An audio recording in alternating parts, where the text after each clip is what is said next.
aussi nombreux pour cette conférence.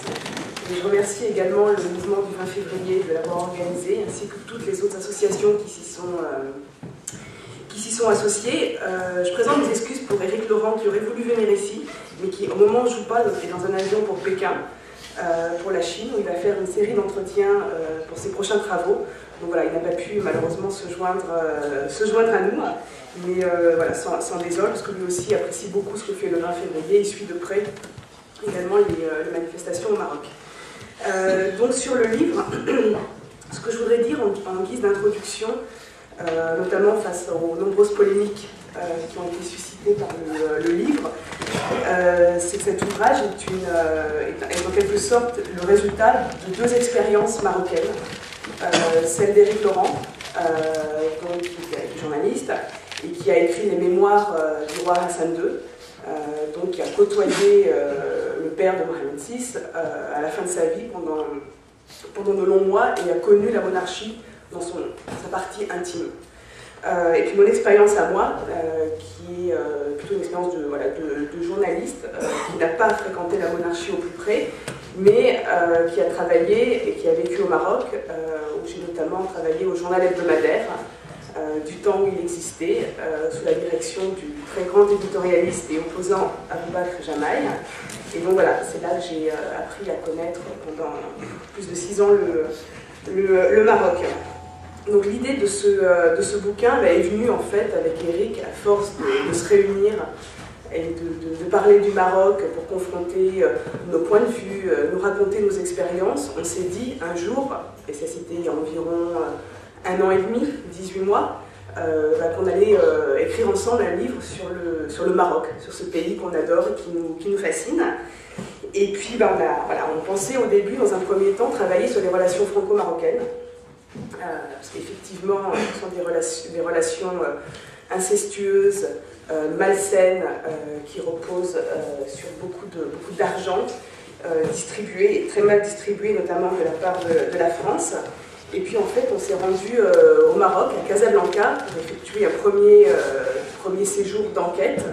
Et là, en fait, on a décidé de changer notre fusil d'épaule et de raconter la prédation du roi du Maroc, du roi Mohamed VI, parce qu'on a mené de nombreux entretiens, que ce soit auprès du patronat marocain, d'hommes politiques, de banquiers, d'analystes financiers, de journalistes, de confrères, de manifestants du 20 février, d'opposants politiques, et tout le monde décrivait une situation apocalyptique d'un point de vue de la prédation économique et de l'attitude de la monarchie par rapport à l'économie du Maroc.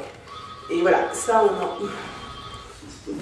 nous a donc convaincus qu'il fallait changer notre fusil d'épaule et traiter de ce thème qui est un tabou au Maroc, puisqu'on en parle dans la rue, c'est dénoncé dans les manifestations du 20 février, et heureusement que le mouvement est là pour le dire, mais dans la presse, à la télévision, ça se dit, et dans le livre, ça se dit assez peu, et puis c'est aussi un tabou au Maroc, en France, je vais dire, où il est très mal vu également de critiquer Mohamed VI, notamment d'un point de vue économique.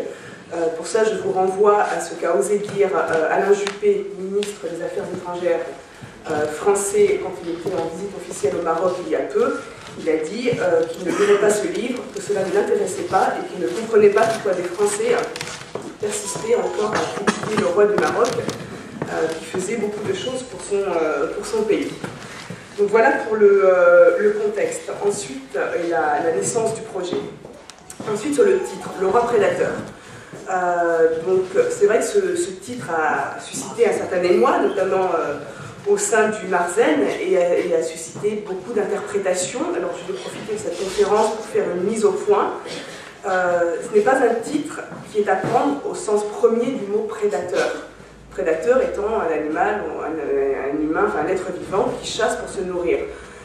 Nous, la prédation économique qu'on décrit, elle renvoie à ce concept qui a émergé avec force après la crise financière de 2008, qui s'appelle la prédation éco, qui est encore mal définie, mais qui fait allusion à ces entreprises qui pillent les ressources, les matières premières dans d'autres pays, à ces pays qui se comportent comme ça, en essayant de mettre la main sur des réserves gazières ou pétrolières ou minières, ou également aux grandes banques américaines et sociétés d'assurance américaines qui ont précipité la planète dans la crise.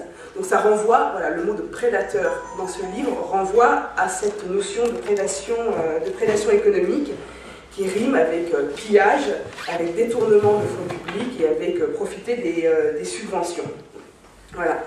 Donc on s'est concentré sur le volet économique. Par contre, comme le décrivait très bien monsieur, on est bien conscient qu'au Maroc, on est dans un Maroc des monopoles, qui est le titre de la conférence, à savoir un monopole politique, puisque malgré les réformes, ou les réformettes, devrait-on plutôt dire, qu'a fait Mohamed VI, il demeure le maître absolu du jeu. Il a certes un gouvernement qui gouverne, mais il y a aussi un cabinet, un gouvernement de l'ombre, un cabinet composé de conseillers royaux qui est également très efficace et qui malheureusement continue de dicter un petit peu au gouvernement ce qu'il faut faire sur les thèmes absolument stratégiques. On est aussi dans un monopole religieux, puisque l'un des grands piliers de la monarchie marocaine et du trône alawite reste bien sûr la commanderie des croyants, et on est bien sûr dans un monopole économique absolu. Voilà. Donc effectivement, on est bien dans un Maroc des monopoles qui est dirigé par le roi Mohamed VI. Donc pour revenir à la sphère économique, juste d'abord sur le déroulé de l'enquête. Donc c'est une enquête qu'on a menée en France, bien sûr, au Maroc aussi, puis dans d'autres pays, notamment l'Espagne, le Royaume-Uni. Enfin, je serai assez discrète dessus parce qu'on se doit de protéger certaines sources. Donc ce qui nous a beaucoup choqué, en fait, quand on a fait l'enquête, c'est que les gens avaient peur. Les gens avaient très très peur de parler, que ce soit au Maroc, en France ou à l'étranger. Souvent, on nous a dit, moi je sais des choses, je veux raconter des choses parce que ce qui se passe au sein du palais c'est grave et c'est vraiment très très grave, mais j'ai peur, non pas pour ma vie, mais j'ai peur d'être traîné dans la boue, d'être humilié, d'être traduit en justice, de subir des représailles comme des contrôles fiscaux, comme harcèlement policier permanent. Donc ça, voilà, c'est quelque chose qu'on a pu entendre un petit peu dans toutes les strates de la société, de la société marocaine et auprès de nombreuses personnes qu'on a rencontrées. Et cette peur était également présente chez les Marocains qui vivent à l'étranger, que ce soit en France ou ailleurs en Europe. Voilà, c'est quelque chose qui nous a surpris et qui nous a étonnés.